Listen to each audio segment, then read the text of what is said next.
Hari ini agenda kita adalah praktik mengajar atau micro teaching. Hari ini waktunya Nelani untuk micro teaching. Silakan Nelani untuk menyampaikan atau melakukan praktik mengajarnya selama 10-15 menit. Setelah itu nanti akan diberikan feedback oleh teman-teman. Bisa 1 atau 2 orang yang memberikan feedback untuk Nelani. Oke, Nelani silakan dipersiapkan dulu, kemudian dimulai praktik mengajarnya.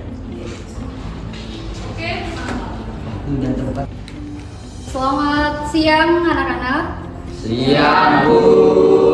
Oke, kurang semangat. Selamat siang anak-anak. Siang, Bu. Oke, sebelum memulai pembelajaran, alangkah baiknya kita berdoa terlebih dahulu ya.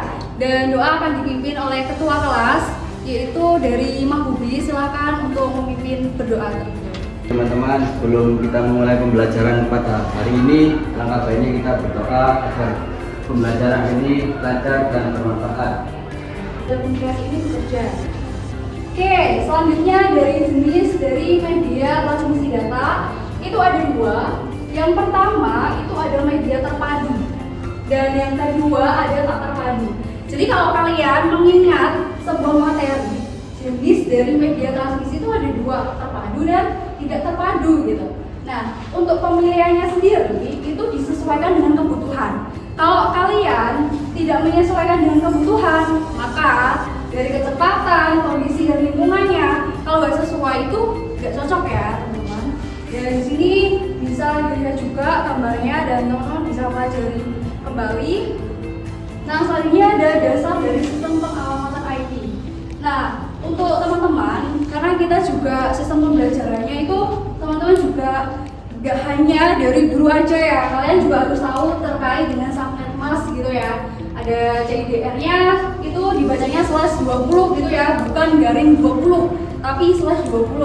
Nah, perlu diketahui bahwa alamat IP itu adalah Internet Protocol Address, yaitu identitas unik yang diberikan pada setiap perangkat di jaringan agar dapat dikenali. Ya, maksudnya apa? Ibaratnya gini, kalau kalian nggak punya nama itu nggak bisa dikenali. Nah, sama dengan jaringan gitu ya. Nah, di sini terbagi menjadi 2. Ada IPv4 dan juga IPv6.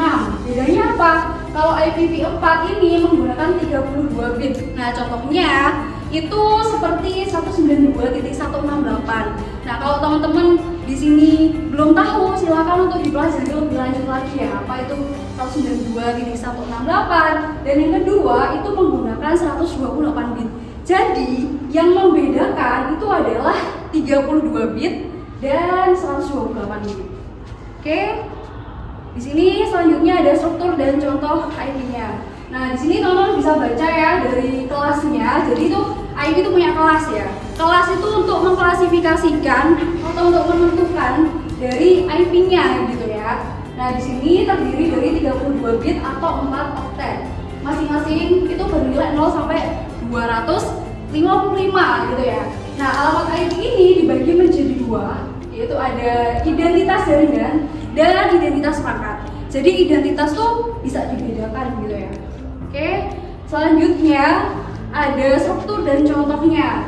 Nah, di sini kalau dilihat dari gambar ini lebih sederhana ya. Jadi ada 16 bit itu dihitung dari 128 bit ini ya. Jadi ada keunggulannya. Jadi kalau semuanya kalau nggak ada keunggulannya ya kita nggak tahu kita mau pakai yang mana gitu ya.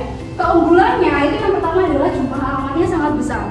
Jadi bisa ditentukan dari kelas yang tadi gitu. Jadi teman-teman tuh harus bisa membedakan mana harus menggunakan kelas apa atau apa gitu ya. Nah, selanjutnya yang kedua itu mendukung keamanan data bawahan. Gitu ya. Dan yang ketiga rutinnya lebih cepat dan efisien. Nah, gambarnya ini teman-teman perlu amati juga kok bisa dapat 16 bit atau 128 bit itu di mana gitu. Itu bisa dicari juga ya. Oke, selanjutnya ada TCP dan IP.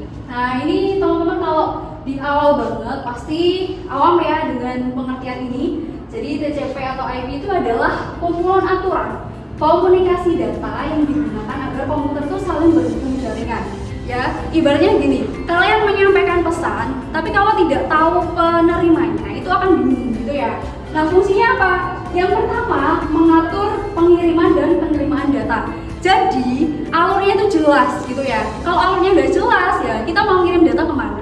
Sama dengan analogi kalian tuh mau mengirim sebuah paket nih, paket untuk dikirimkan ke daerah ini. Kalian kan harus tahu dulu alamatnya itu seperti apa gitu ya. Nah, dari TJP sendiri itu bisa memastikan data itu dikirim lengkap ya, dikirim lengkap dan urut. Oke. Lanjut di lapisan model TCP atau IP. Nah, di sini singkatnya aja ya, dari gambar ini kalian bisa mengingat aja di dalam data itu ada apa, di layer tuh ada apa. Jadi di layer tuh ada layer 1, 2, 3, 4, 5, 6, 7 ya. Jadi 4 lapisan.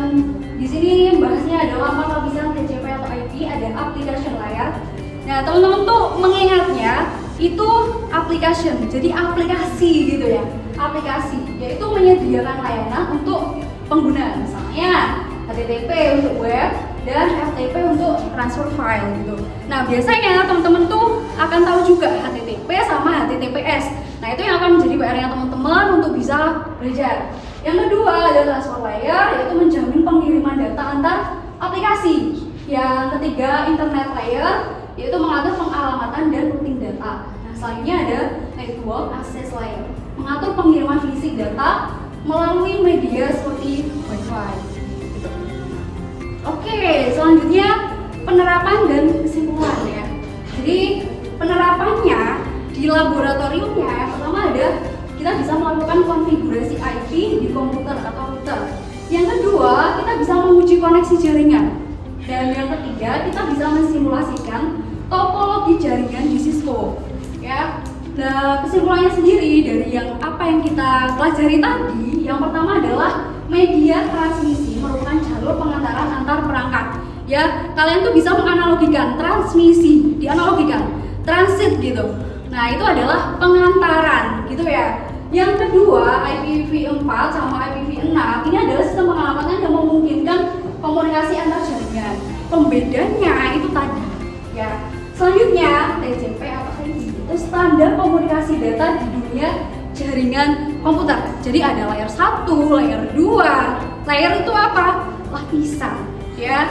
Sini teman-teman bisa paham ya. Oke, itu ya mungkin untuk materi pada hari ini. Semoga teman-teman juga bisa paham terhadap apa yang disampaikan. Ya, terima kasih untuk teman-teman dan silakan dipelajari lebih lanjut lagi terkait dengan media dan jaringan telekomunikasi. Ya, bisa dipahami teman-teman? Oke.